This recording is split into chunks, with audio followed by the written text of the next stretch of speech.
আখলাকে আযীমা ওয়ালা নবীও দাওয়াত দিছে। কিভাবে দাওয়াত দিছে দেখো।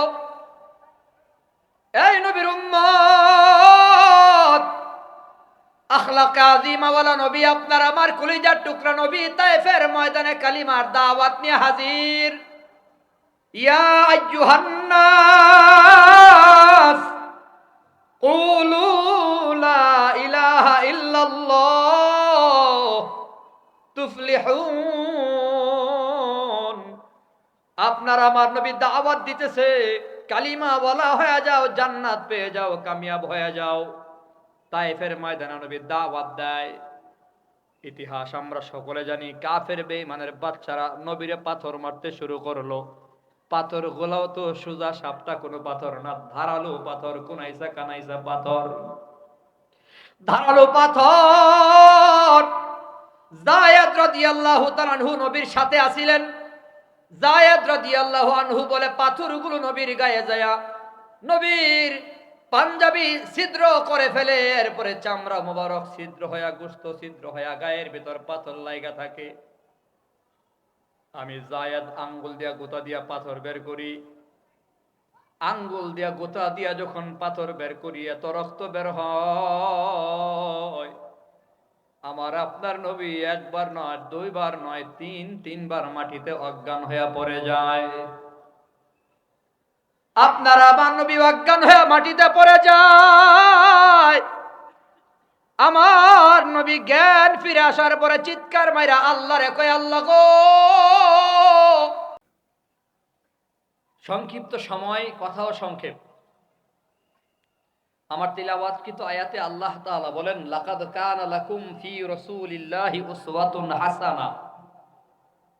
অবশ্যই তোমাদের জন্য সর্বোত্তম আদর্শ রয়েছে মহানবীর মধ্যে। অর্থাৎ নবীর আদর্শই হলো সর্বোত্তম আদর্শ, অনুকরণীয়, অনুসরণীয়। অতএব প্রমাণিত বিষয় হলো, যদি তুমি কর্মী হিসেবে আদর্শের কর্মী হতে চাও, আদর্শের সৈনিক হতে চাও, তো অবশ্যই তুমি মুসলমান হিসেবে তোমার স্লোগান হবে, আমি মুহাম্মদ নবীর আদর্শের সৈনিক।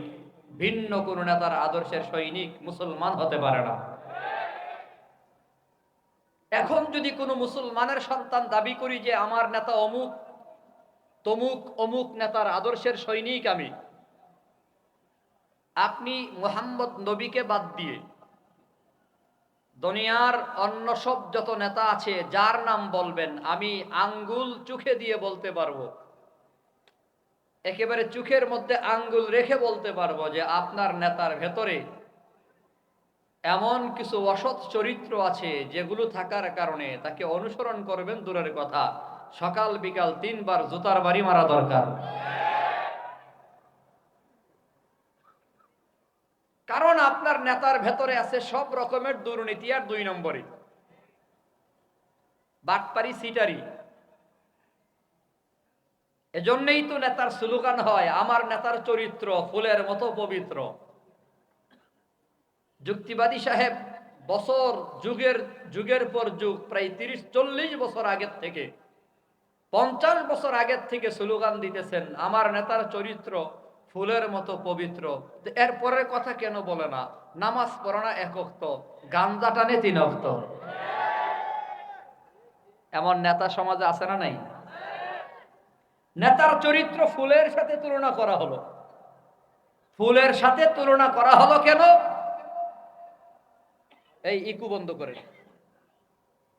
খতিব জামান, তরজমানে আহলে সুন্নাত ওয়াল জামাত, এই প্রোগ্রামের মধ্যমণি আল্লামা নুরুল ইসলাম উলিপুরি সাহেব দামাত বারাকাতুহুম বলেছেন যে, আমি গবেষণা করে পেয়েছি নেতার চরিত্র ফুলের সাথে তুলনা হয় কেন। ফুল যেমন 3-4 দিন পর পচে যায়, নেতার চরিত্র 3-4 মাস পরে অথবা 3-4 বছর পরে হলো ফুলের মতো পচা যায়। বিগত দিনের প্রমাণ আছে না নাই? বিগত দিনের প্রমাণ আছে। এজন্যই আদর্শের সৈনিক হলে মুহাম্মদ নবীর আদর্শের সৈনিক হতে হবে। তাহলে অন্তত মুসলমানের স্লোগান হবে, আমরা সবাই রসুল সেনা, ভয় করি না বুলেট বোমা। এ স্লোগান থাকবে তো ইনশাল্লাহ। আমরা সবাই কার সেনা? জোরে বলেন কার সেনা? বলেন আমরা সবাই রসুল সেনা। ভয় করি না বুলেট বোমা। মহানবীর আদর্শের সৈনিক আমরা। একজন মানুষের আদর্শকে ফলো করা যায় কখন? ওলামায়ে কেরাম বলে একজন মানুষের ভেতরে অন্তত 4টি গুণের কোনো একটা গুণ যদি থাকে, মানুষ তারে ফলো করে। কয় গুণের? 4 গুণের কোনো একটা গুণ যদি কারো মধ্যে থাকে, মানুষ তারে ফলো করে। নাম্বার 1, কেউ যদি খুব সুন্দর হয়, সুন্দর মানুষের ফলোয়ার আছে না নাই? নায়ক নায়িকাদের ফলোয়ার আছে না নাই? তাদের পেজে লক্ষ লক্ষ ফলোয়ার। বডি সুন্দর, চেহারা সুন্দর, সুন্দরী, এজন্য তাদের ফলোয়ার আছে। তো সুন্দরের একটা কদর আছে দুনিয়ার ভেতরে। নাম্বার 2, কেউ যদি খুব ধনী হয়, বিশিষ্ট শিল্পপতি, ধনী মানুষের কদর সম্মান আছে না নাই? নাম্বার 3, কেউ যদি খুব বুজুর্গ হয়, আল্লাহওয়ালা হয়, আল্লাহর সাথে যার কানেকশন ভালো হয়, ওই বুজুর্গের মান মর্যাদা সম্মান ইজ্জত আছে না নাই? নাম্বার 4, কারো চরিত্র যদি ভালো হয়, আখলাক আচার আচরণ যদি ভালো হয়, ব্যবহার যদি ভালো হয়, তো মানুষ তারে পছন্দ করে। ব্যবহার যার ভালো, আখলাক যার ভালো, তারও একটা কদর সম্মান আছে না নাই? এই 4 গুণ আপনার আমার নবীর ভেতরে কমপ্লিট, পরিপূর্ণ আছে কি নাই? বলেন, আমার নবীর চেয়ে বেশি সুন্দর আর কেউ আছে? হ্যাঁ? দুনিয়ার ভেতরে আর কোনো সুন্দর আছে? আল্লাহ আর কোনো এমন সুন্দর করে কাউরে বানাইছে? ইউসুফ নবী পৃথিবীর অর্ধেক রূপের অধিকারী, অর্ধেক সুন্দর। জালালাইন শরীফ যখন পড়ি, উস্তাদকে জিজ্ঞাসা করেছিলাম, হুজুর ইউসুফ নবী পৃথিবীর অর্ধেক রূপের অধিকারী, অর্ধেক সুন্দর, তো আমাদের নবী কেমন সুন্দর ছিল? 2টা শব্দে জবাব দিয়েছেন উস্তাদে মুহতারাম আব্দুল মালেক সাহেব দামাত বারাকাতুহুম। তিনি 2টা শব্দে জবাব দিয়েছেন, ইউসুফ নবী হচ্ছে জামাল, আপনার আমার নবী হচ্ছেন কামাল। ইউসুফ নবী সুন্দর, আর মহানবী মোহাম্মদ নবী হলো পরিপূর্ণ সুন্দর। জামাল আর কামাল।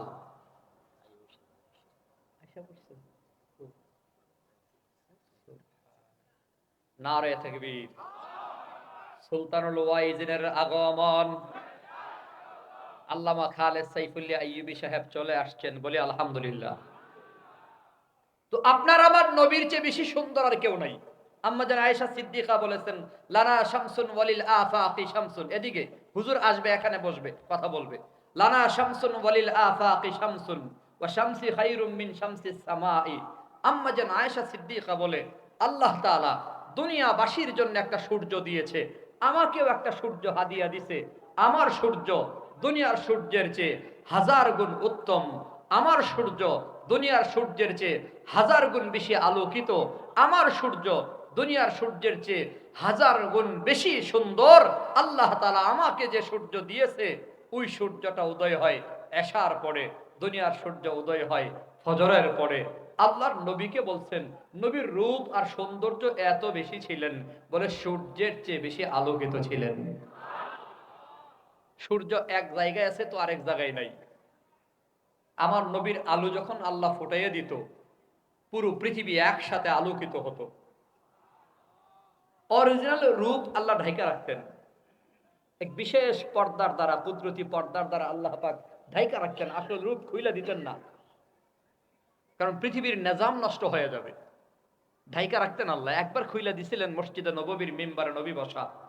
এক সাহাবী চিৎকার মেরে অজ্ঞান হয়ে গেছে, কিয়ামত হয়ে গেছে। আরে কিয়ামত হইছে মানে? কই যে দেখো মিম্বারে চাঁদ খুইল্লা পড়ে গেছে। আরেক সাহাবী কয়, আরে চাঁদ না, উনি হলেন মহানবী মুহাম্মদুর রাসূলুল্লাহ সাল্লাল্লাহু আলাইহি ওয়াসাল্লাম। তো আপনার আমার নবীর চেয়ে বেশি সুন্দর আর কেউ আছে? বলো, এখন কি তুমি সালমান খানকে ফলো করবা না আমার নবীকে? আল্লাহু আকবার বলেন।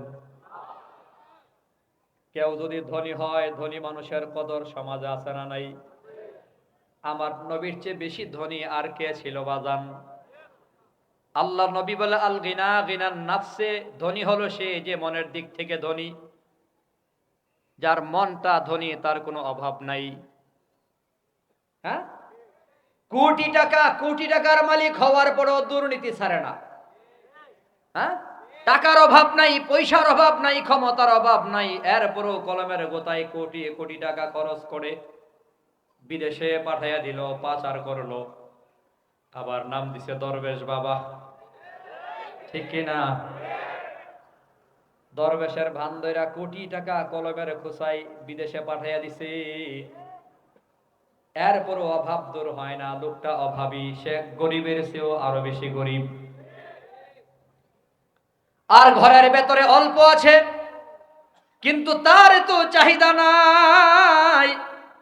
যাই আছে আল্লাহ শুকুর আদায় করে, লাকাল হামদু আলাকাস শুকুর, আল্লাহ তোমার শুকুর আদায় করি, তোমার প্রশংসা করি। রিকশাওয়ালা ভাই সারাদিন রিকশা চালায়া 500 টাকা ইনকাম করে, 100 টাকা রিকশার ভাড়া দিয়া, বাকি 400 টাকা দিয়া বাজার করে, সন্তান ছেলে মেয়ে পরিবার পরিজন নিয়ে খাওয়া দাওয়া করে রাতের বেলা ঘুমায়, আলহামদুলিল্লাহ। আর কোনো চিন্তা নাই। বান্দা অল্প কামাইছে আর চাহিদা নাই, তার চেয়ে বেশি ধনী জগতের ভেতরে আর কেউ নাই। আমার আপনার নবীর তো ধনের অভাব নাই। উহুদ পাহাড়কে যদি আল্লাহর কাছে বলতো আল্লাহ স্বর্ণ বানায় দাও, তো আল্লাহ দিতনি? কথা কয় না, দিতনি আল্লাহ? আল্লাহর কাছে চাইলে আল্লাহ উহুদ পাহাড়টাকে স্বর্ণ বানাইয়া দিত। তার মানে আমার নবীর চেয়ে বেশি ধনী আর কেউ নাই। কেউ যদি বুজুর্গ হয়, বুজুর্গ হলেও মানুষ তারে মহাব্বত করে ভালোবাসে। শাইখুল ইসলাম মাহমুদ শফি রহমতুল্লাহি আলাইহির জন্য জীবন দিতে মানুষ প্রস্তুত। শাইখুল হাদিস ইবনে শাইখুল হাদিস আল্লামা মামুনুল হকের ইজ্জত বাঁচাবার জন্য জীবন দিতে প্রস্তুত। এমন মুহিব্বিন সমাজে আছে না নাই? সুলতানুল ওয়াইজিন খালেদ সাইফুল্লাহ আইয়ুবী দামাত বারাকাতুহুমের নির্দেশ পালনে জীবন দিতে প্রস্তুত এমন সৈনিক আছে না নাই? আরে শাইখুল হাদিস আল্লামা মামুনুল হকের এত ভক্তি কেন? চেহারা বড় সুন্দর বলে না, খুব বেশি টাকাওয়ালা পয়সাওয়ালা বলে না, সুলতানুল ওয়াইজিনের বডি কি খুব সুন্দর বলে না, খুব বেশি টাকাওয়ালা বাদাইল এলাকায় ঘরে ঘরে টাকা বিতরণ করে বলে না। এই লোকটার তো ভক্তি দিলের ভেতরে হওয়ার কারণ হলো এই লোকটা বড় আল্লাহর ওলি, বুজুর্গ বান্দা। বুজুর্গ বান্দার জন্য একটা মহাব্বত দিলের ভেতরে আছে না নাই? আপনারা জবাব দেন, আমার নবীর চেয়ে বড় বুজুর্গ আর কেউ আছে? কথা কয় না। আপনার আমার নবী কত বড় বুজুর্গ। হযরত আবু হুরায়রা একবার নবীর দরবারে বলি, ইয়া রাসূলুল্লাহ, দোয়া করে দেন আমার মাকে যেন আল্লাহ কবুল করে, কারণ আমি কালিমা পড়ে মুসলমান হওয়ার অপরাধে আমার মা আমারে গালাগালি করে, বকাঝকা করে। এই যে দেখেন না, আমারে মারধর করে, হাতে আমার দাগ বসাইয়া দিছে। আবু হুরায়রা রাদিয়াল্লাহু তাআলা নবীর কাছে দোয়া চাইছে মায়ের জন্য। নবী গো, আপনি একটু দোয়া করে দেন, আল্লাহ তাআলা যেন আমার মায়ের কালিমা বলা মুসলমান হিসেবে কবুল করে নেয়। আমার নবী হাত তুলছে, দোয়া করবে। আবু হুরায়রা রাদিয়াল্লাহু আনহু একটা দৌড় মারছে বাড়ির দিকে। একজন ধইরা জিগায়, আবু হুরায়রা কোন দিকে যাও, এত দৌড়াও কেন, তাড়াহুড়া কেন? আবু হুরায়রা হেঁচকা ঝাড়ি দিয়া সুইটা যায় আর কয়, আমারে ছাড়ো, আমি দৌড়ে যেতে চাই আর বুঝবার চাই আমার ঘরে আমি আগে যাই নাকি আমার নবীর দোয়া আগে যায়। আমার নবী আমার মায়ের জন্য হাত তুলছে, আল্লাহর কাছে দোয়া করবে। আমি একটু দেখবার চাই আমি আগে যাই নাকি আমার নবীর দোয়া আগে যায়। এক দৌড়ে মায়ের ঘরের দরজার সামনে দাঁড়ায় ডাক দিছে, পাগো।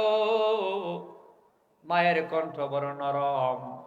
আবু হুরায়রা, কোথায় রে বাবা, সারাদিন কোথায় আছিলি, খাওয়া দাওয়া হইছিনি? গলার কণ্ঠ নরম দেখে আবু হুরায়রা রাদিয়াল্লাহু তাআলা বড় টেনশনে পড়ে গেল। যেই মা আমার কণ্ঠ শোনার সাথে সাথে গালাগালি করত, বকাঝকা করত, মারধর করার জন্য পাগল হয়ে যাইত, ওই মায়ের দরদ আজকে নরম, দিল বড় নরম, কণ্ঠটাও নরম। ব্যাপারটা কি? মা গো, আপনার আওয়াজ এত নরম কেন? আবু হুরায়রা রে, আমার দিলটা কেমন জানি করতে আছে, তুই আমারে নিয়া চল, আমি মুহাম্মদ নবীর কাছে যায়া কালিমা পড়ে মুসলমান হয়ে যাবো। আপনার আমার নবীর চেয়ে বড় বুজুর্গ আর কেউ আছে? কারো আখলাক যদি ভালো হয় তো মানুষ তারে ফলো করে, মোহাব্বত করে। আপনার আমার নবীর আখলাক আর চরিত্র, আচার আচরণ, ব্যবহার কেমন? আল্লাহ তাআলা নিজে সার্টিফিকেট বয়ান করেছে মিয়া। দুনিয়ার এমপি, মন্ত্রী, বিসিএস ক্যাডার, এসপিডিসির চরিত্রের সার্টিফিকেট পর্যন্ত আমার মতো চেয়ারম্যানরা দেয়। আমার এলাকার এমপি সাহেবের সনদ, চারিত্রিক সনদপত্র আমার স্বাক্ষর দেওয়া হয়। মানে আমি লিখি অমুক অমুক বাবা, মায়ের নাম এই, গ্রাম এই, তার চরিত্র ভালো, সে রাষ্ট্রবিরোধী কোনো কাজ করে না। চেয়ারম্যানদের সার্টিফিকেট দিয়া প্রমাণ হয় না তার চরিত্র ভালো। আর আপনার আমার নবীর চরিত্রের ব্যাপারে সরাসরি আল্লাহ তাআলা কোরআনের ভেতরে সার্টিফিকেট বয়ান করেছে। যেই নেতার চরিত্রের সার্টিফিকেট আল্লাহ বয়ান করেছে, এই নেতারে বাদ দিয়া তুমি ঘুরতেছো লম্পটার বদমাইশের পেছনে। সময় এসেছে পরিবর্তন করতে হবে। আজকের থেকে সিদ্ধান্ত নিতে হবে, আগামীর সংসদে কোন দুর্নীতিবাজ, লম্পট, নষ্টভ্রষ্ট কাউকে ঢুকতে দেওয়া হবে না। আল্লাহর ওলি চরিত্রবান ওলামায়ে কেরামরাই সংসদে যাবে। চরিত্র যার ভালো না তার পক্ষে আমরা কাজ করব। সিদ্ধান্ত নেন, আখলাকওয়ালা লোক ঢুকান, চরিত্রওয়ালা লোক ঢুকান। কোন নেতারা সংসদে ঢুকাইছেন বিগত দিনে? গজব তো এজন্যই আসছে। আমি মাঝে মধ্যেই চিন্তা করি, এত বড় গজব হঠাৎ করে কেন আসলো? প্ল্যান প্রোগ্রাম তো ছিল 2041 পর্যন্ত ক্ষমতা ছাড়তাম না, দৈন্তান নয়াকার না। আল্লাহ সেনা প্রধানরে ঘুরাইয়া দিল। সেনা প্রধান নাকের উপর নাক রাইখা, চোখের উপর চোখ রাইখা, বন্দুক বরাবর বন্দুক রাইখা, ভেতরে বহু খেলা হয়েছে। পরে আমরা সব শুনছি, সেনা প্রধান বলে দিয়েছে, দুঃখিত শ্রদ্ধেয়া ম্যাডাম, আপা, মাফ করবেন, আপনার 41 সাল বহুদূর, 41 মিনিট সময় দেওয়ার মতো সুযোগ আমার নাই। 40 মিনিটের ভেতরে ভাগেন, না হয় পোলাপাইন আইতেছে, টাইন্না সিরা লাইব। কয় মিনিট? কথা কয় না। 41 বহুদূর সময় মাত্র 40 মিনিট। কই রান্না বান্না করছি, খায়া লই, কই টাইম নাই। খায়া লই একটু, জাতির উদ্দেশ্যে একটা বক্তব্য দেই, টাইম নাই। কি নাই? কথা কয় না। কি নাই? আরেকটা প্রশ্ন আমার মাথায় খুব ঘুরপাক খাইতো, পরে উত্তর পাইছি আমি। প্রশ্ন হলো, পুরো পৃথিবীতে এত দেশ থাকতে নরেন্দ্র মোদীর ঘরে জায়গা হলো কেন? আর তো ঘর আছে। আমার কাছে যেটা মনে হয়েছে, আমি স্পষ্ট যেটা বলতে চাই, ১,৫০০ বছর আগেই তো আল্লাহ জানাইয়া দিছে, মান আদ আলী ওয়ালিয়ান ফাকাদ আযানতুহু বিল হারব। আল্লাহ বলেছে, যারা আমার বন্ধুকে দুশমন বানাবে, আমি আল্লাহ তাদের সাথে যুদ্ধ ঘোষণা করলাম। আলেমদের সাথে দুশমনি করার কারণে, শুধুমাত্র আলেমদের সাথে দুশমনি করার কারণে, কোরআন ওয়ালাদের সাথে দুশমনি করার কারণে, তালিবুল ইলমদেরকে দুশমন বানাবার কারণে, শাইখুল হাদিসকে দুশমন বানাবার কারণে, সুলতানুল ওয়াইজিন খালিদ সাইফুল্লাহ আইয়ুবীর মতো এমন পরহেজগার মুরব্বী বুজুর্গকে দুশমন বানাবার কারণে, এক কথায় কোরআনের পাখি আল্লামা দেলওয়ার হোসেন সাইদী রাহমাতুল্লাহি আলাইহিকে জেলখানার ভেতরে পঙ্গু করে দেওয়ার কারণেই মূলত আলেমদেরকে দুশমন বানাইয়া জালেম নরেন্দ্র মোদীর বন্ধু বানাবার কারণে আল্লাহ খেলা শুরু করে দিয়েছে। যাও, আলেমরা তো ভালো না, ভালো লইয়া থাইকো।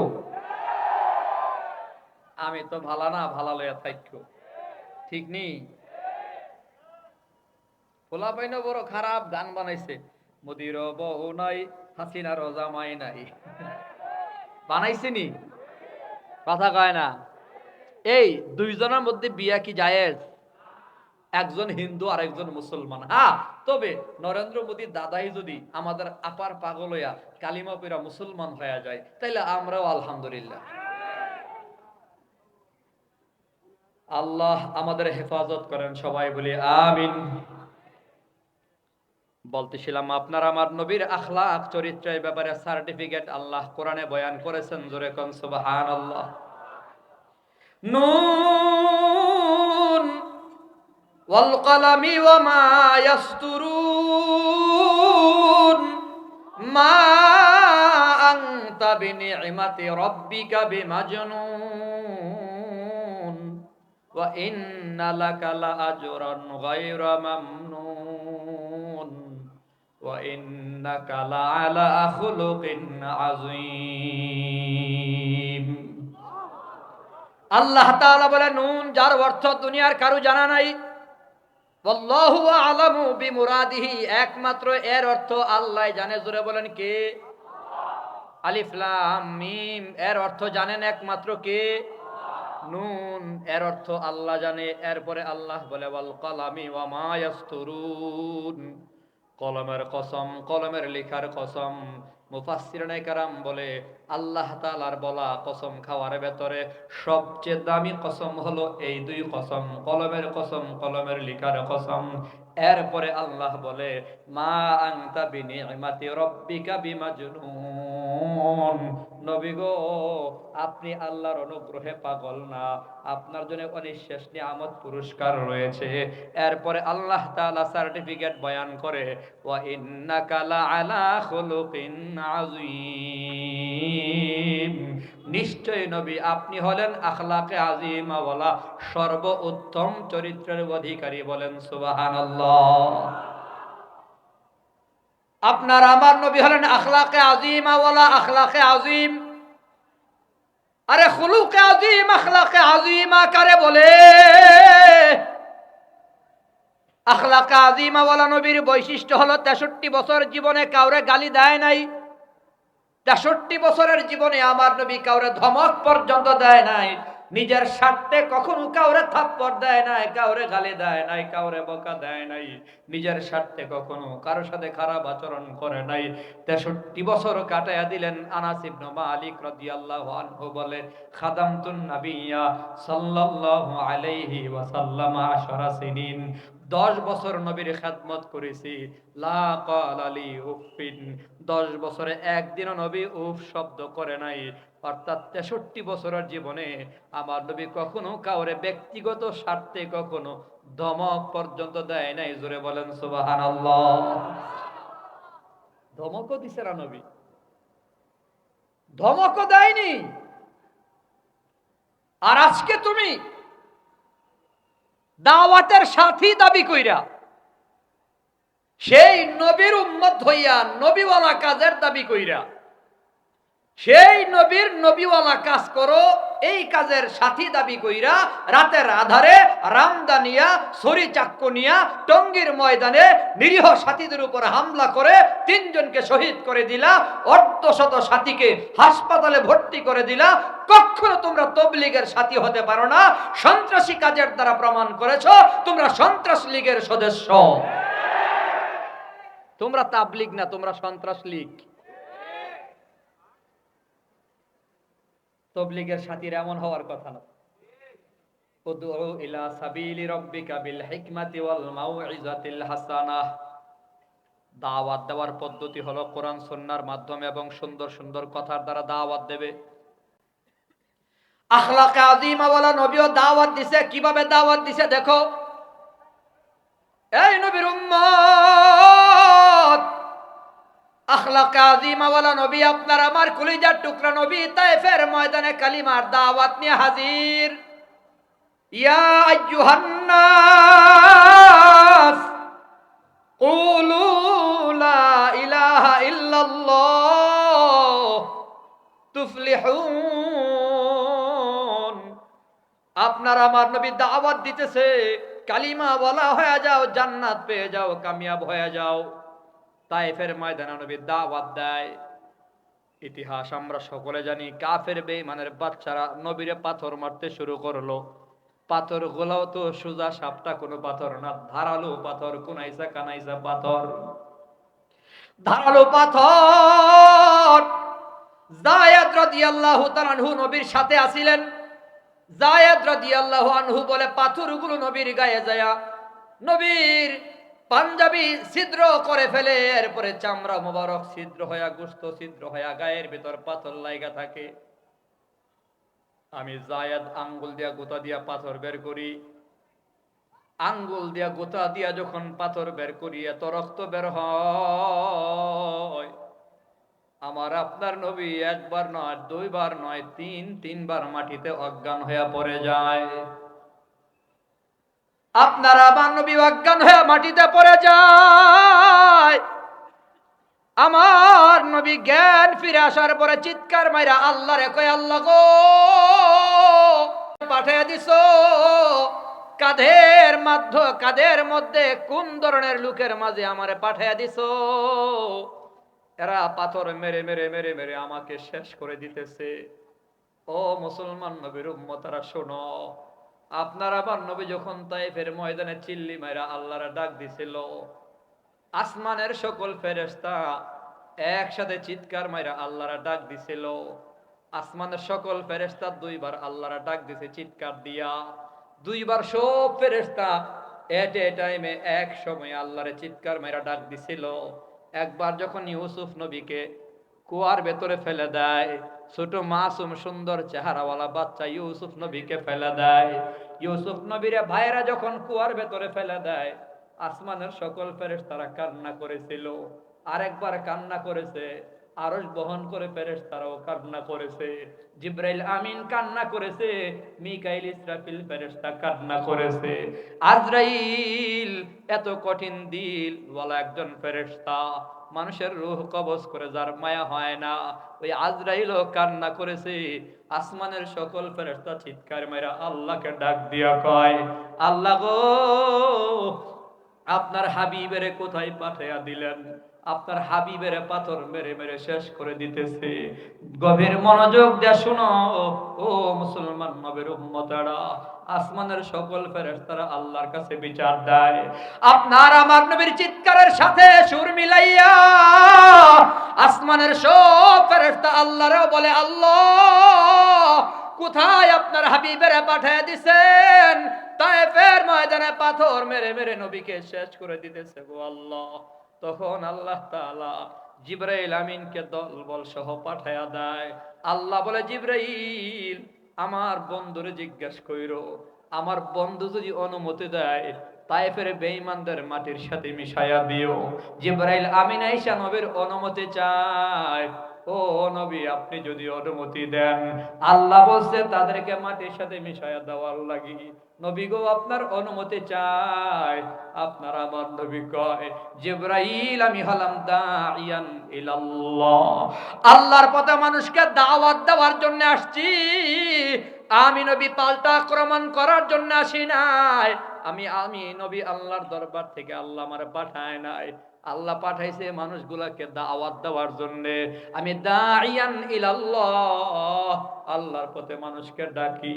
অতএব জিবরাইল, এদেরকে যদি ধ্বংস করে দেওয়া হয়, আমি নবী দাওয়াত নিয়ে কার কাছে যামু? কারে আমি দাওয়াত দেবো? আমি নবী এদের ধ্বংসের দোয়া করতে পারি না। আয় আল্লাহ, আমার নানা বাড়ির মানুষগুলারে মাফ করিয়া দিও। আল্লাহ তাদেরকে হেদায়েত দিয়া দিও। আখলাকে আজিমা ওয়ালা নবীরে যখন মারতো, নবী পাল্টা দোয়া করত। আখলাকে আজিমা ওয়ালা নবীরে যখন গালি দিত, নবী পাল্টা দোয়া করত।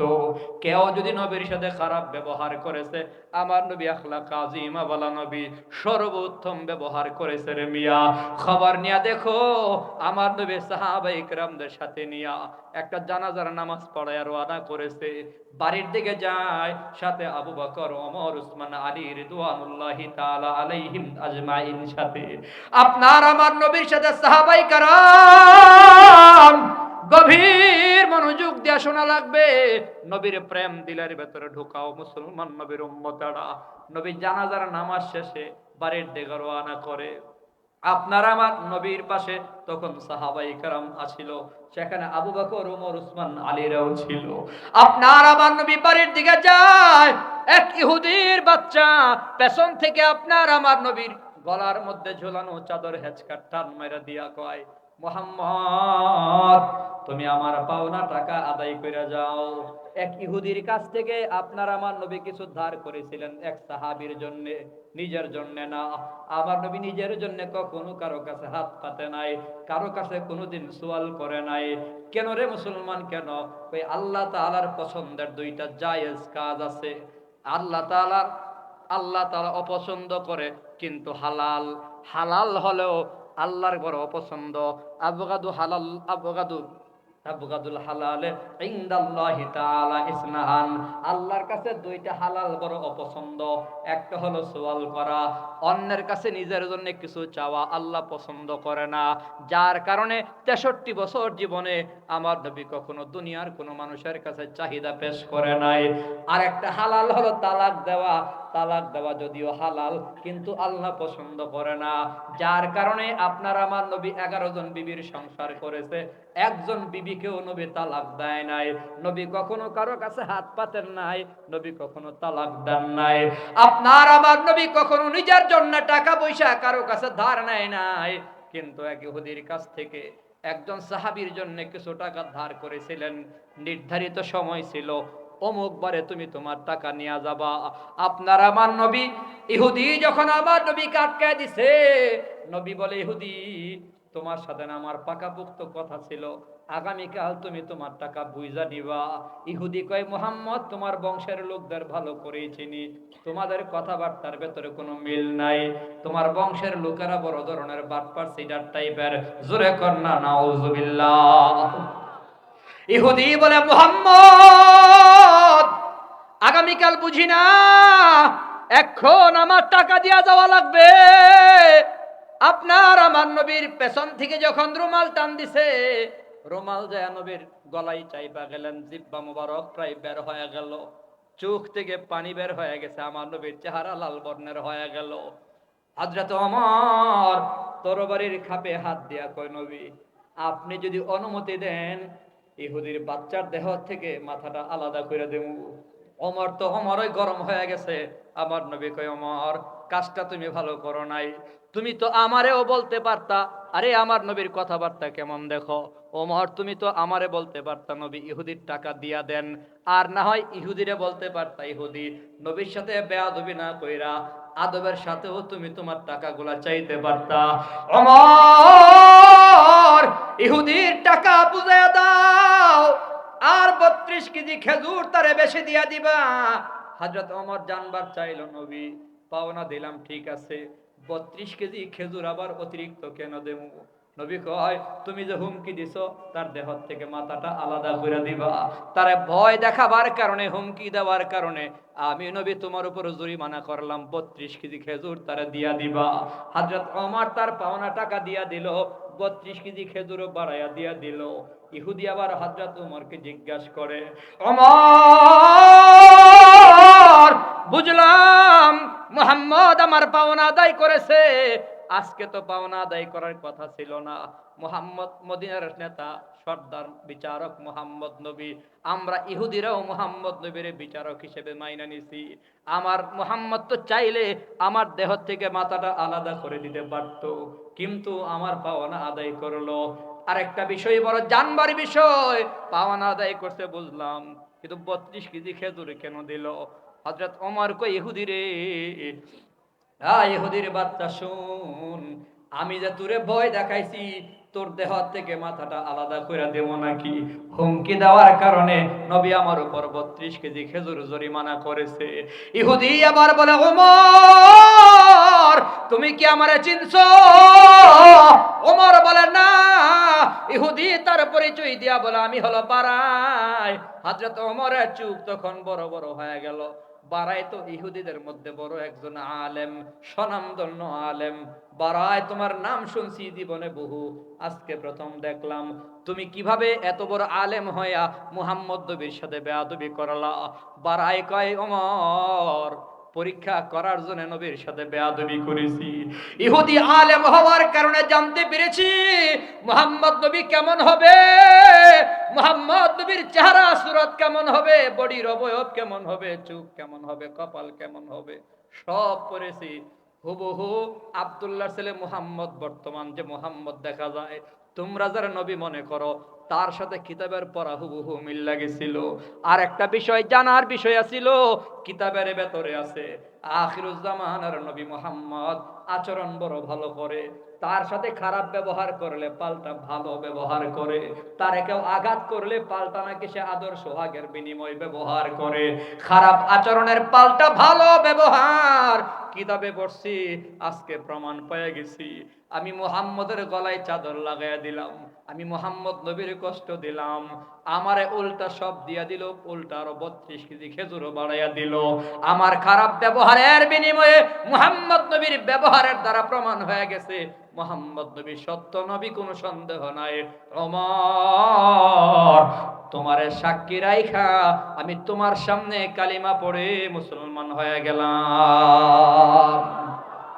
রাদিতু বিল্লাহি রাব্বাও ওয়া বিল ইসলামি দীনাও ওয়া বিমুহাম্মাদিন নাবিয়্যা ওয়া রাসূলা।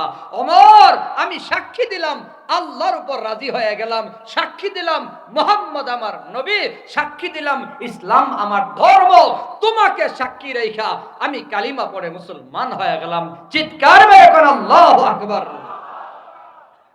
আখলাকে আজিমা ওয়ালা নবীও দাওয়াত দিছে। আমার নবী দাওয়াত দিছে, নবীরে মারতো, নবী গালি দিত না,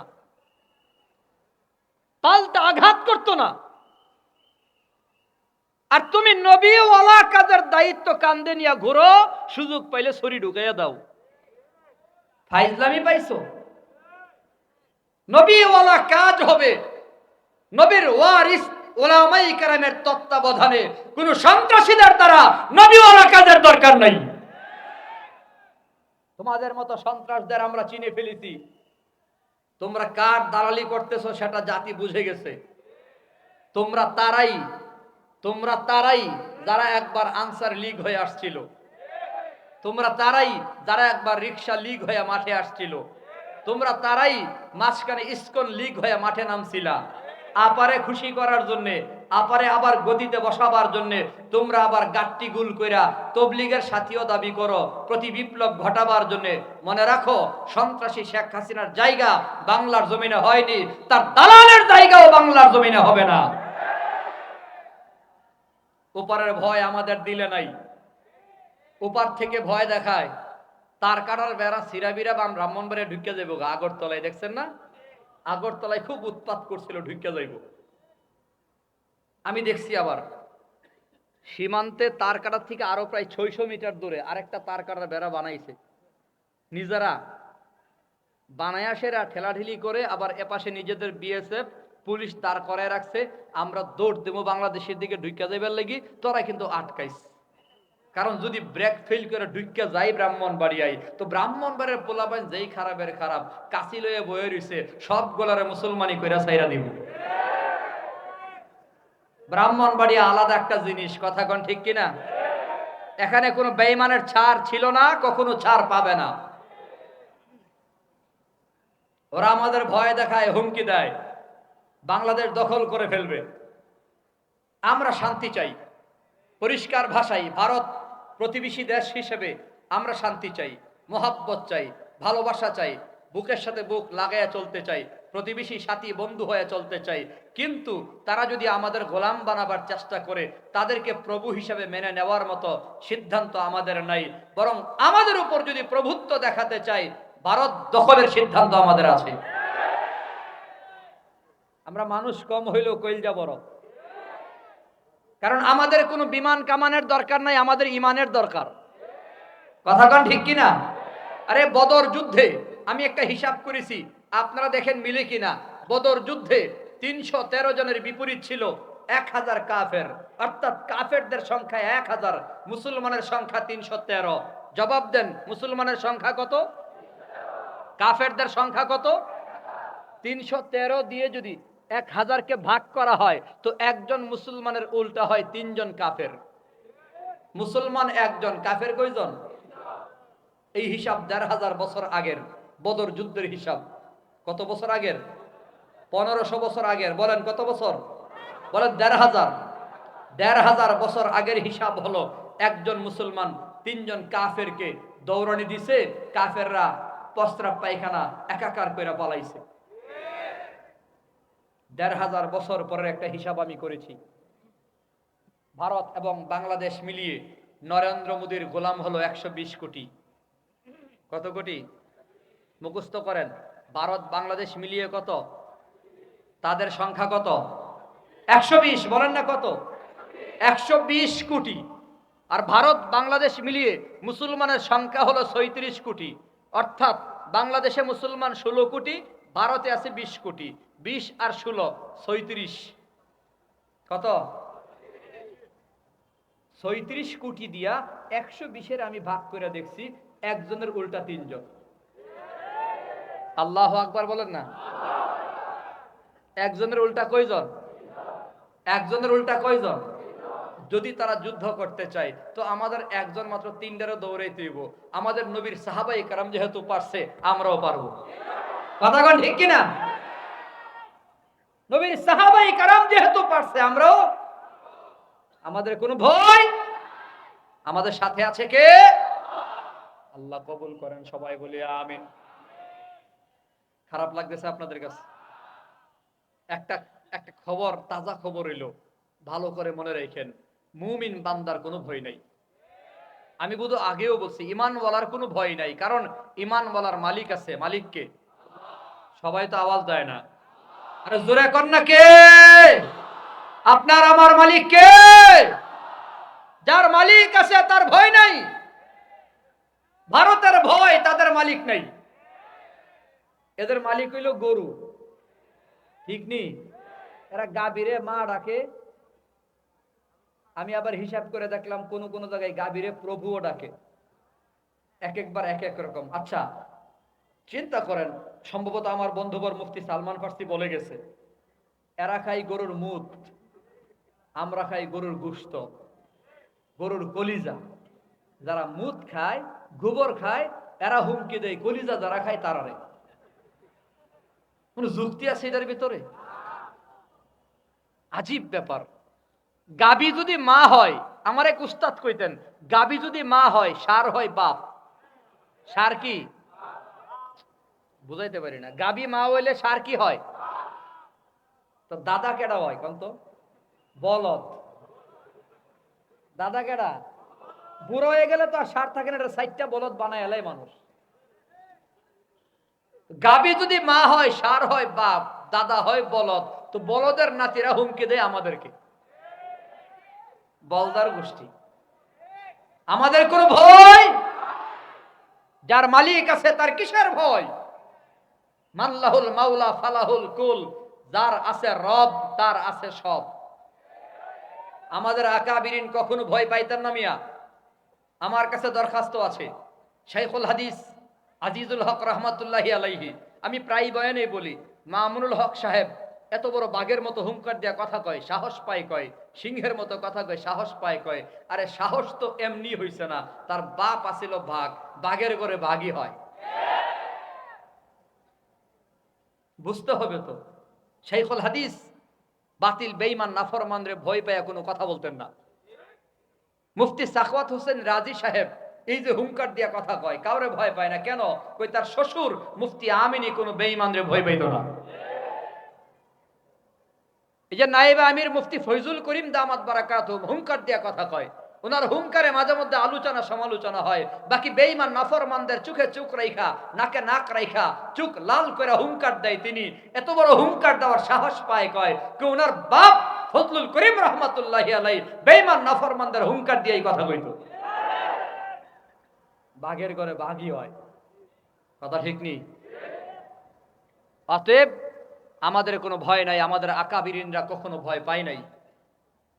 মোরা মুসলিম, মোরা বীর মুজাহিদ সৈনিক রাসূলের, মোরা সুন্নাতে মানি মুসলিম বলে দুশমন বাতিলের। কথা কোন ঠিক কিনা? এই সঙ্গীতটা কি বলবো? এটা আমার বহু পুরনো, আবার আবেদন আছে আমার কাছে যেন বলি। প্রত্যেক মাহফিলে গেলেই কই এটা একটু কইেন, আর আপনারা শুনবেন তো ইনশাআল্লাহ। কারা কারা শুনবেন হাত দেখি, হাত। নারায়ে তাকবীর। আল্লাহ কবুল করেন, সবাই বলে আমিন। মোরা মুসলিম, মোরা বীর মুজাহিদ সৈনিক রাসূলের, মোরা সুন্নাতে মানি মুসলিম বলে দুশ্মন বাতিলের। মোরা ছুয়া পেয়েছি বাংলার বুকে শাইখুল হাদিসের। মোরা ছুয়া পেয়েছি বাংলার বুকে শাইখুল হাদিসের, যিনি শ্রেষ্ঠ আলেম ছিলেন যুগের মুরব্বী সকলের। মোরা মুসলিম মোরা বীর মুজাহিদ সৈনিক রসুলের, মোরা সুন্নাতে মানে মুসলিম বলে দুশ্মন বাতিলের। মোরা হুঙ্কার জানি মরহম পীর ফজলুল করিমের, মোরা হুঙ্কার জানি মরহম পীর ফজলুল করিমের, যারা আওয়াজে ভেঙ্গে চোরমার হত মঞ্চ বাতিলের। মোরা মুসলিম মোরা বীর মুজাহিদ সৈনিক রসুলের, মোরা সুন্নাতে মানি মুসলিম বলে দুশ্মন বাতিলের। মোরা ভয় করি না হামলা মামলা হুঙ্কার বাতিলের, মোরা ভয় করি না হামলা মামলা হুঙ্কার বাতিলের। ওই সিংহ পুরুষ মুফতি আমিনী আকাবির আমাদের। মোরা মুসলিম মোরা বীর মুজাহিদ সৈনিক রসুলের, মোরা সুন্নাতে মানি মুসলিম বলে দুশ্মন বাতিলের। মোরা পেয়েছিলাম এক বিপ্লবী নেতা আল্লামা শফি আহমদ, মোরা পেয়েছিলাম এক বিপ্লবী নেতা আল্লামা শফি আহমদ, যার আওয়াজে ভেঙ্গে চোরমার হলো শাহবাগীদের মসনদ। মোরা মুসলিম মোরা বীর মুজাহিদ সৈনিক রসুলের, মোরা সুন্নাতে মানি মুসলিম বলে দুশ্মন বাতিলের। আমাদের কোনো ভয়, জোরে বলেন আমাদের সাথে আছে কে? যেটা বলতেছিলাম, মুসলমান যুবক বন্ধুরা, নবীর উম্মতের দল। আপনার আমার নবী হলেন আখলাক আজিমা ওয়ালা নবী। নবীর আখলাকের ভেতরে কখনো কাউরে ধমক দেয় নাই, জীবনে কাউরে গালি পর্যন্ত দেয় নাই। জোরে কোন সুবহানাল্লাহ। আখলাকে আজিমা ওয়ালা নবীর ব্যবহার কেমন? এ মুসলমান, খবর নিয়ে দেখো, গ্রাম্য কোনো অজানা কোনো মানুষও যদি নবীর দরবারে আসতো, আমার নবী তার চেহারার দিকে তাকায় তাকায় তার কথাগুলো শুনতো। যতক্ষণ ওই গ্রাম্য মানুষ কথা বলতো, ততক্ষণ নবী তার চেহারার দিকে তাকিয়ে কথাগুলো শুনতো। কিতাবের ভেতরে আসে, আমার নবীকে যখন হাত লাগাইতো, মুসাফাহা করতো, যতক্ষণ না ওই লোকটা হাত টান দিয়া না ছুটাইতো, ততক্ষণ আমার নবী হাত টান দিতেন না, ধরে রাখতেন। গ্রাম্য একজন মানুষও যদি আসছে, নবী তার দিলে কখনো আঘাত দিতেন না। মুচকি হাসি দিয়ে দিয়ে কথা বলতেন, মুচকি হাসি দিয়ে দিয়ে কথা বলতেন। আখলাক আজিমা ওয়ালা নবীর ব্যবহার তো এমনই ছিল রে মুসলমান বাবারা। অতএব আমাদের ব্যবহার যেন নবী ওয়ালা ব্যবহার হয়, আখলাক যেন নবীর আখলাক হয়। আজকে আমাদের সব আছে, কিন্তু নবীর আখলাক নাই। আমাদের দাড়ি আছে, আমাদের টুপি আছে, আমাদের পাগড়ি আছে, আমাদের পাঞ্জাবি আছে, নামাজিও আছে, রোজাদারও আছে, হাজী সাহেব আছে, কিন্তু আখলাকের ভেতরে বড় গলত আছে। আমাদের চরিত্র বড় খারাপ হয়ে গেছে। কথা বলেন ঠিক কিনা? হুসনে আখলাক, মানুষের সাথে সুন্দর করে কথা বলা। ফাকুলু লিন্নাসি হুসনা, একটু হাসি দিয়া কথা বলা, প্রেম মাখা কথা বলা, ভালোবাসা মাখা কথা বলা। আল্লাহ বলে মানুষ একটু হাসি দিয়া কথা কও না, প্রেম লাগায় কথা বলো না। কি আজীব ব্যাপার! আদাবুল মুফরাদে ইমাম বুখারী রাহমাতুল্লাহি আলাইহি বলেন, ময়দানে মাহশারে একজন মানুষের সবচেয়ে বেশি ওজনদার ভারী আমল হলো হুসনে আখলাক, সুন্দর আচরণ, সুন্দর ব্যবহার হবে সবচেয়ে বেশি ভারী আমল। জোরে কোন সুবহানাল্লাহ। কিন্তু আমরা কথায় কথায় মানুষের কষ্ট দেয়। আমাদের মুখের ভেতরে বকা জকা গালাগালি অভাব নাই।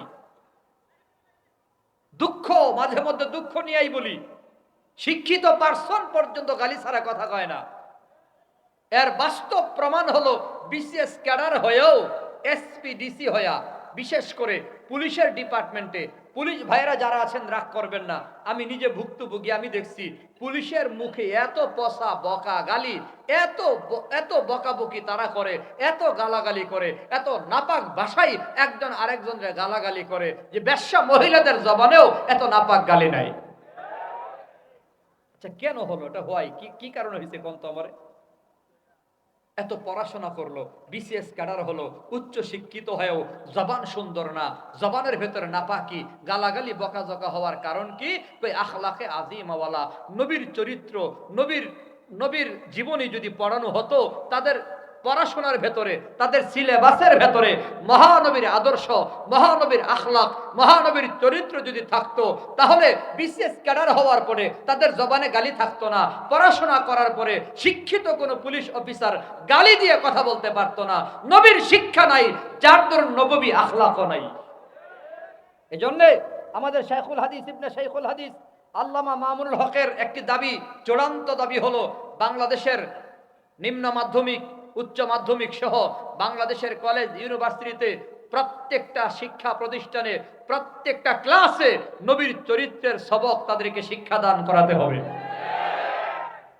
আমাদের সবচেয়ে যেখানে গলত সেটা হলো, আমাদের এক উস্তাদ ছিলেন বরেণ্য মুফাসসির আনসারী সাহেব রহমতুল্লাহি আলাইহি। তিনি সব সময় বলতেন, একটা চরিত্রের একটা মন্ত্রণালয় যদি গঠন করা হইতো, চারিত্রিক মন্ত্রণালয়, আরেকজন মন্ত্রী দরকার ছিল আখলাকওয়ালা মন্ত্রী। এমন আখলাকওয়ালা মন্ত্রণালয় যদি থাকতো, আখলাকওয়ালা মন্ত্রী যদি থাকতো, আমাদের আখলাক ভালো হতো। আল্লাহ তাআলা আমাদেরকে নবীওয়ালা আখলাকে আখলাকি হওয়ার তৌফিক দেন। সবাই বলি আমিন। স্লোগান দেন, জোরে জোরে জোরে স্লোগান দেন না। আলহামদুলিল্লাহ, আমরা লক্ষ্য করছি সুলতান